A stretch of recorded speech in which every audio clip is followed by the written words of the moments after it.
तीन दोस्त मुल्क से बाहर घूमने गए और वहां एक इमारत में ठहरे जो 75 मंजिला थी। उनको 75वीं मंजिल पर रूम मिला। इमारत की इंतजामिया ने खबरदार करते हुए कहा, हमारे यहाँ का निजाम आपके मुल्क से अलग है। यहाँ रात 10 बजे के बाद लिफ्ट बंद कर दी जाएगी। 10 बजे से पहले आना होगा, वरना आपको सीढ़ियों के जरिए रूम तक जाना होगा।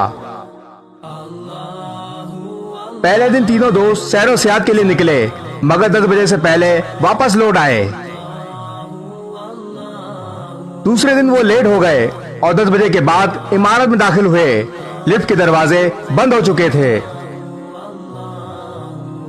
तीनों दोस्त सैर व तफरी के बाद वैसे ही थक चुके थे, पर रूम तक तो जाना ही था, तो तीनों ने मिलकर फैसला किया,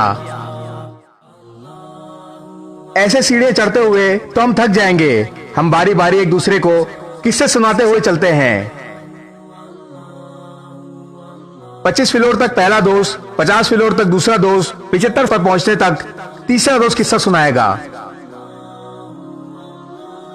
पहले दोस्त ने कहा, मैं तुम्हें लतीफे और मजाया किस्से सुनाता हूं। अब तीनों हंसते मजाक करते हुए चलते रहे और 25वें फ्लोर तक आ गए। दूसरे दोस्त ने कहा, अब मैं तुम्हें किस्से सुनाता हूं, मगर मेरे किस्से संजीदा और हकीकत पर मबनी होंगे।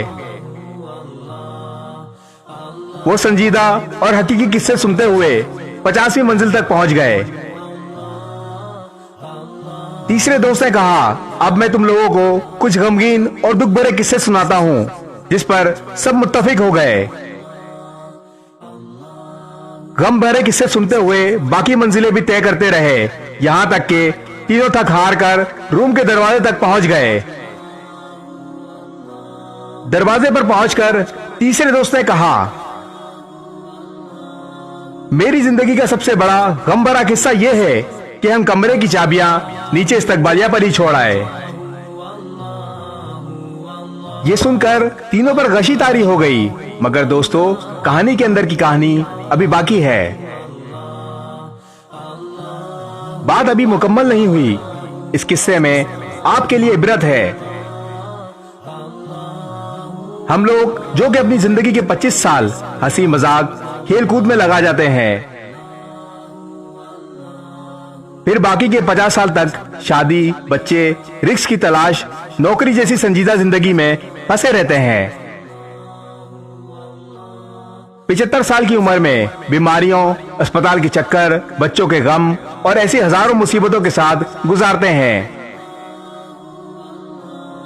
यहां तक कि जब मौत के दरवाजे पर पहुंचते हैं तो याद आता है कि चाबियां तो हम साथ लाना ही भूल गए।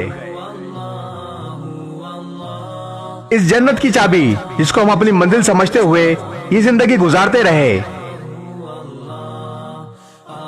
अभी भी वक्त है आपके पास। इन चाबियों को साथ ले जाना मत भूलें। इस वीडियो को शेयर जरूर करें। हो सकता है आपके एक शेयर से ये बात किसी के दिल में उतर जाए।